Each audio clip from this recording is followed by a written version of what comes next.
Hello everyone, welcome to theory of abrogation. मेरा नाम है काशिफ खान और आज मैं आपके लिए लाया हूँ मार्च मंथ की सारी इंपॉर्टेंट लीगल अपडेट्स। इस लीगल अपडेट्स में हम डिस्कस करते हैं सुप्रीम कोर्ट के बहुत सारे जजमेंट्स, जो नए पार्लियामेंट से लॉ पास होते हैं, उन सारी चीज़ों को। तो ये वीडियो आपके आने वाले कम्पिटिटिव एग्जाम के लिए काफ़ी ज़्यादा इंपॉर्टेंट होती है, तो वीडियो में अंत तक बने रहिएगा। चलिए वीडियो को स्टार्ट करते हैं। तो सबसे पहले अगर हम बात करें तो जो केस है हमारा वो है Sita Soren versus union of India का। इस केस में झारखंड मुक्ति मोर्चा की जो लीडर हैं सीता सोरेन, उनको एक्यूज़ किया गया था क्योंकि उन्होंने ब्राइबरी ली थी राज्यसभा में इलेक्शन के टाइम में वोट करने के लिए। मतलब राज्यसभा के जो मेंबर का इलेक्शन होता है उसमें वोट करने के लिए उन्होंने ब्राइबरी ली थी और इसका एलिगेशन था उनके ऊपर। इसके रिगार्ड में हाई कोर्ट में जो है झारखंड के पिटीशन फाइल हुई और हाई कोर्ट झारखंड ने क्या किया, उनके खिलाफ सीबीआई की इंक्वायरी को परमिशन दे दी। ये सुप्रीम कोर्ट पहुंची। सुप्रीम कोर्ट के पास जब ये मामला पहुंचा तो उन्होंने सुप्रीम कोर्ट में यहाँ पे पीवी नरसिम्हा राव के केस का रेफरेंस दिया और कहा कि जो भी वोट दिए जाते हैं पार्लियामेंट के अंदर में या लेजिस्लेटिव असेंबली के अंदर में, उसमें मेंबर को इम्यूनिटी मिलती है, उसको वहाँ पे प्रिविलेज मिलता है, जो कि article 105 and 194 of the constitution of India में मिलता है। आप सभी को मालूम होगा कि 105 जो है वो आपके पार्लियामेंट के मेंबर्स जो होते हैं, जैसे कि राज्यसभा और लोकसभा के जो मेंबर है उनको इम्यूनिटी देता है कि कुछ भी वो पार्लियामेंट में बोले, कहीं किसी को भी वोट दें तो वो उसको सुप्रीम कोर्ट या हाई कोर्ट में नहीं पूछा जाएगा, कोई उसका जवाबदेही वो नहीं होंगे। और यहाँ पे 194 जो है वो लेजिस्लेटिव असेंबली और लेजिस्लेटिव काउंसिल के जो मेंबर हैं उनको यहाँ पे इम्यूनिटी देता है, कुछ भी वो अपने लेजिस्लेटिव असेंबली में या काउंसिल में बोलें या अगर वो किसी को भी वोट देते हैं तो। लेकिन यहाँ पे सुप्रीम कोर्ट ने अपने 1998 के पीवी नरसिम्हा राव के जजमेंट को यहाँ पे चेंज कर दिया और सुप्रीम कोर्ट ने कहा कि अगर ब्राइबरी लेके कोई भी मेंबर वोट करता है तो वहाँ पे ये इम्यून नहीं है, चाहे वो पार्लियामेंट का मेंबर हो चाहे वो लेजिस्लेटिव असेंबली का मेंबर हो। तो यहाँ पे भी इनको इम्यूनिटी यहाँ पे नहीं दी गई और सुप्रीम कोर्ट ने यहाँ पे कहा कि यहाँ पे किसी भी तरीके की इम्यूनिटी जो है वो नहीं मिलेगी अगर कोई भी मेंबर जो है वो ब्राइबरी लेके यहाँ पे अगर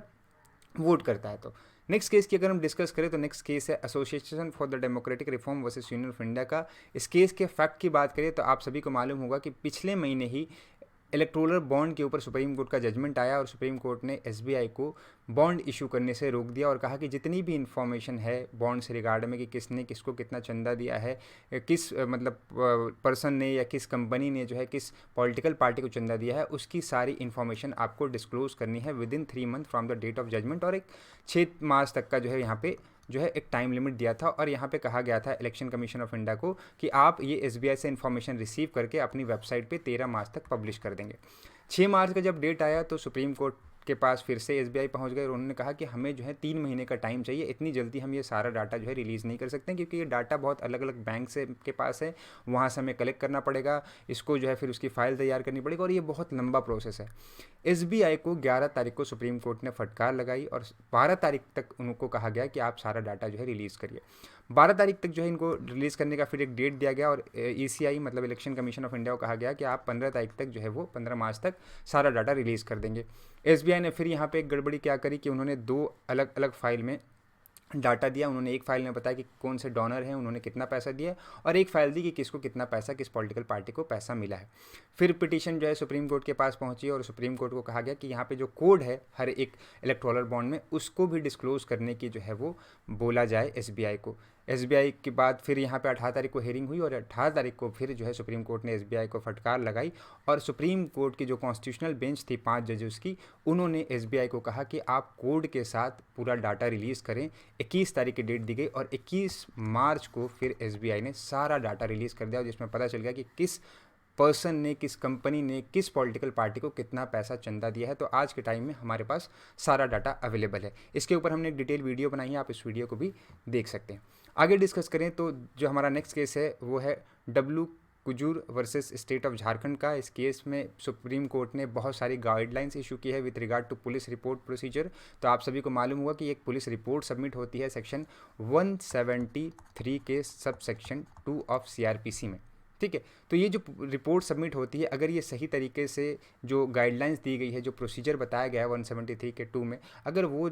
नहीं फॉलो होती है तो सुप्रीम कोर्ट का कहना है कि ये एक तरह से नया इशू क्रिएट कर देता है या फिर हम कह लें कि प्रीजुडाइज करता है कि उसके राइट को। तो इसलिए सुप्रीम कोर्ट की जो डिवीज़न बेंच है उन्होंने यहाँ पे एक अपना नया जजमेंट दिया है और यहाँ पे इस जजमेंट के साथ उन्होंने बहुत सारी गाइडलाइंस भी इशू करी। क्या क्या कहा यहाँ पे सुप्रीम कोर्ट ने? पहली बात कही कि यहाँ पे जो रिपोर्ट आप सबमिट करोगे वो उस प्रिस्क्राइब फॉर्म में करोगे जिस प्रिस्क्राइब फॉर्म में स्टेट गवर्नमेंट ने आपको बताया। जैसे कि जो डिटेल कही गई है वो डिटेल आप उसमें मेंशन करोगे कि उसका नाम कब कब ऑफेंस हुआ है, 161 की रिपोर्ट जो स्टेटमेंट है उसको, उसके बाद जो है वो कौन कौन से सेक्शन यहाँ पे एप्लीकेबल होते हैं, और भी फर्दर एविडेंस वगैरह क्या क्या आपके लिए गए, तो सारी चीज़ें आप यहाँ पे मेंशन करोगे। दूसरा कि पुलिस ऑफिसर इंचार्ज को अगर ये लगता है कि ये जो सेक्शन है वो ये जो केस है वो सेक्शन 169 ऑफ सीआरपीसी के अंदर आता है, मतलब कि यहाँ पे एविडेंस के मिलने के बाद उसको अगर ये लगता है कि इस केस में एक्यूज को जो है वो मजिस्ट्रेट के सामने प्रोड्यूस करने की ज़रूरत नहीं है, सफिशिएंट एविडेंस हमारे पास नहीं है, तो वो उसको बेल दे सकता है और वहाँ पे एक्यूज़ को बोल देगा कि आप जो है टाइम टू टाइम कोर्ट में अपने आप को हाजिर करते रहिएगा।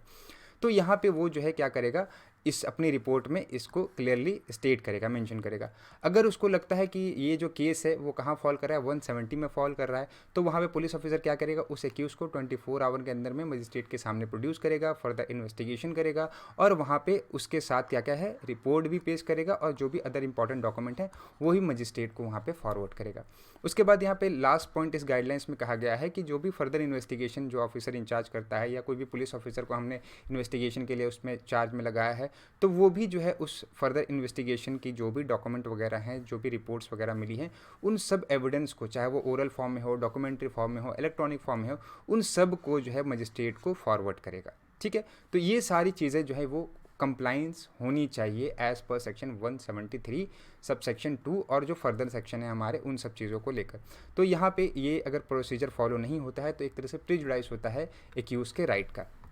ये चीज़ यहाँ पे सुप्रीम कोर्ट ने कही इस केस में। नेक्स्ट हम बात करें तो फिर हमारा association for democratic reform versus union of India का केस आता है। इस केस में अगर हम बात करें तो इलेक्शन कमीशन के ऊपर जो आपका नया एक एक्ट आया है 2023 का, एक्ट का नाम है chief election commissioner and other election commissioners appointment condition and service and terms of the office act 2023। इसमें जो सेक्शन 7 है जो कि इलेक्शन कमीशन के अपॉइंटमेंट की कमेटी के गठन की बात करता है, जिसमें आप सभी को पता होगा कि चीफ जस्टिस ऑफ इंडिया को हटा दिया गया है। तो इस सेक्शन को जो है सबसे पहले तो सुप्रीम कोर्ट के पास जो है वो चैलेंज किया गया कि इस सेक्शन को ही आप जो है वो क्या करें, इसके ऊपर स्टे लगा दें, क्योंकि चीफ जस्टिस ऑफ इंडिया को कैसे हटाया जा सकता है इलेक्शन कमीशन के अपॉइंटमेंट में, और यहाँ पे जो है थोड़ा सा फिर आर्बिट्रेरीनेस हो जाएगा, क्योंकि यहाँ पे 2 लोग ऐसे हो जाएंगे जो आपके रूलिंग पार्टी से होंगे और एक ऐसा जो होगा अपोजिशन का लीडर होगा। दूसरी बात, यहाँ पे सुप्रीम कोर्ट में पहले ही यहाँ पे इस एक्ट को ही पूरी तरीके से चैलेंज किया गया था, लेकिन उसको स्टे करने के लिए सुप्रीम कोर्ट ने रिफ्यूज़ कर दिया। बाद में इसके सेक्शन को चैलेंज किया गया। फिर उसके बाद अगर हम बात करें तो 2 इलेक्शन कमिश्नर जो होते हैं, मेंबर जो होते हैं बेसिकली अगर हम बात करें तो उनकी सीट वेकेंट थी। चीफ इलेक्शन कमिश्नर तो हमारे पास थे, लेकिन जो 2 कमिश्नर थे हमारे बेसिकली हम बात करें तो उनकी सीट वेकेंट थी, और इसके लिए भी फिर यहाँ पर जो है वो क्या किया गया, सुप्रीम कोर्ट में पिटीशन डाली गई कि ये नहीं हो रहा, इलेक्शन आने वाला है और अभी तक हमारे पास 2 जो है वो कमिश्नर नहीं है यहाँ पे। तो जैसे ही डेट आने वाली थी सुप्रीम कोर्ट के पास, वैसे ही सेंटर ने 2 कमिश्नर को अपॉइंट कर दिया, जिसमें से एक हैं गणेश कुमार और दूसरे हैं सुखबीर सिंह। ठीक है, तो इन दोनों को अपॉइंट कर दिया गया। तो यहाँ पे फिर अगेन सुप्रीम कोर्ट के पास जब मैटर गया है तो सुप्रीम कोर्ट के पास क्या हुआ कि वो मैटर को फिर रोक दिया गया, यहाँ पे कोई भी सेक्शन पे स्टे नहीं लगाया गया, और सुप्रीम कोर्ट ने कहा कि आने वाले इलेक्शन को देखते हुए हम यहाँ पे इस लॉ के ऊपर या इस लॉ के जो सेक्शन 7 है उसके ऊपर हम स्टे अभी नहीं लगा सकते। तो सुप्रीम कोर्ट ने अभी इस लॉ पे स्टे नहीं लगाया है, और यहाँ पे अभी सेंटर से जो है वो नोटिस के तौर पर जो है एक तरह से अभी रिप्लाई मांगा है। देन यहाँ पर फिर नेक्स्ट केस जो हमारा आता है वो आता है Shrikant Upadhyay versus state of Bihar का। तो इस केस में बेसिकली सुप्रीम कोर्ट ने कहा कि अगर कोई भी एंटीसिपेटरी बेल की एप्लीकेशन पेंडिंग है तो इसका मतलब ये नहीं है कि ये ट्रायल कोर्ट को बार करती है from issuing step for proclamation against the absconding accused under section 82 of the code of criminal procedures. तो आप सभी को मालूम होगा कि सेक्शन 82 एंड 83 जो है हमारा वो प्रोक्लेमेशन की बात करता है। कोई भी अगर भगौड़ा है, कोई भी एक्यूज जो है वो भाग गया है, उसको जब कोर्ट में बुलाया जा रहा है, उसके खिलाफ वारंट इशू हो चुका है और वो कोर्ट में नहीं आ रहा, तो उसके खिलाफ प्रोक्लेमेशन इशू करती है यहाँ पे कोर्ट। उसको एक टाइम देती है कि आपको इस पर्टिकुलर डेट पर टाइम पर जो है आपको कोर्ट में हाजिर होना है। नहीं आता है तो उसको फिर प्रोक्लेम्ड ऑफेंडर घोषित कर दिया जाता है। तो इसी केस को देखते हुए यहाँ पे सुप्रीम कोर्ट ने एक अपना ऑर्डर पास किया, और सुप्रीम कोर्ट ने यहाँ पे कहा कि अगर किसी भी एक्यूज़ के अगेंस्ट वारंट इशू हो जाता है, ऑफ अरेस्ट इशू हो जाता है, उसके बाद जो है प्रोक्लेमेशन इशू हो जाता है, तो वो पर्सन तो यहाँ पर अब जो है एक्स्ट्रा ऑर्डिनरी पावर नहीं रखता है कि वो जो है अब एंटीसिपेटरी कोर्ट से जाके बेल ले ले, क्योंकि किसी के खिलाफ अगर प्रोक्लेमेशन इशू होता है तो वो फिर एंटीसिपेटरी बेल की पिटीशन नहीं फाइल कर सकता है। लेकिन यहाँ पे ये भी है, सुप्रीम कोर्ट ने कहा कि ये किसी कोर्ट को डिप्राइव नहीं करता है, कोर्ट की पावर को, कि वो एक प्री अरेस्ट बेल जो है इन एक्सट्रीम एक्सेप्शनल केसेस में या for the interest of justice जो है वो कोर्ट ना दे। मतलब कि दोनों बात यहाँ पे कोर्ट कह रही है, दोनों तरफ से अगर हम बात करें तो पैरेलल चीज़ों को करके यहाँ पे सुप्रीम कोर्ट ने अपना एक जजमेंट दिया है, या हम कह लें ऑर्डर दिया है कि अगर यहाँ पे पेंडेंसी है एक एंटीसिपेटरी बेल की, तो यहाँ पे कोर्ट के पास ये भी पावर है कि वो जो है वो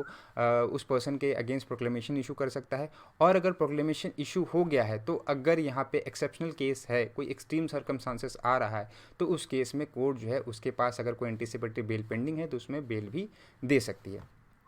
आगे अगर हम डिस्कस करें तो नया केस जो हमारा आता है Indian union of Muslim league versus union of India का। इस केस की अगर बात करें तो थोड़ा अपडेट है, ये सीएए के ऊपर बेसिकली हमारा केस है। सीएए जैसे ही इसका रूल आया हमारा 11 मार्च 2024 को, जैसे ही नोटिफाई किया गया यूनियन होम मिनिस्ट्री के द्वारा, तो इस रूल को जो है चैलेंज किया गया कि ये बेसिकली रूल क्या करता है, जो हमारा सिटीजनशिप अमेंडमेंट एक्ट है उसको क्या करता है, एक तरह से इम्प्लीमेंट करने की बात करता है, उसको इन्फोर्स करने की बात करता है। और यहाँ पर जो है वो क्या हुआ आपका कि 2019 का जो हमारा सीएए का जो एक्ट था उसमें आप सभी को मालूम है कि बहुत सारे जो नॉन मुस्लिम्स हैं जो हमारे पाकिस्तान, बांग्लादेश और अफगानिस्तान से आए हैं, जैसे कि हिंदू, सिख, जैन, बुद्धिस्ट, पारसी और क्रिश्चियन, इनको जो है भारत की नागरिकता देने की बात करता है अगर ये इंडिया में 31 दिसंबर 2014 से पहले आए हैं तो इसी रूल्स को, इसी का एक रूल फ्रेम किया गया था और रूल बहुत टाइम से पेंडिंग चल रहा था कि कब आएगा और फाइनली जो है वो अब ये 2024 में ये रूल को ले आया गया है। अब इस रूल को जब लाया गया है तो इसके थ्रू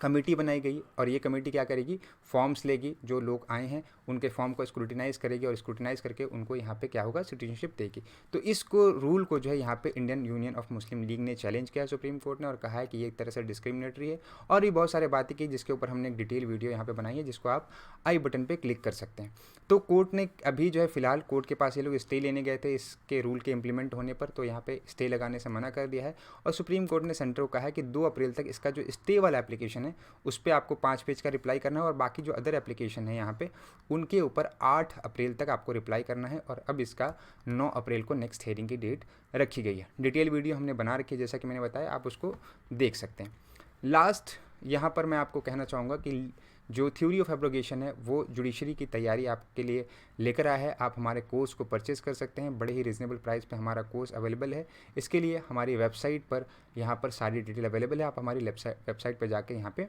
चेक कर सकते हैं। ऐसी इंपॉर्टेंट वीडियो हम अपडेट पे लाते रहते हैं। ऐसी ही वीडियो पाने के लिए हमारे चैनल को सब्सक्राइब करें, वीडियो को लाइक करें और बेल आइकन को भी प्रेस करते हैं ताकि आने वाली वीडियो की नोटिफिकेशन आपको टाइम पर मिलती रहे। मिलते हैं ऐसे इंपॉर्टेंट वीडियो के साथ, तब तक के लिए goodbye and take care.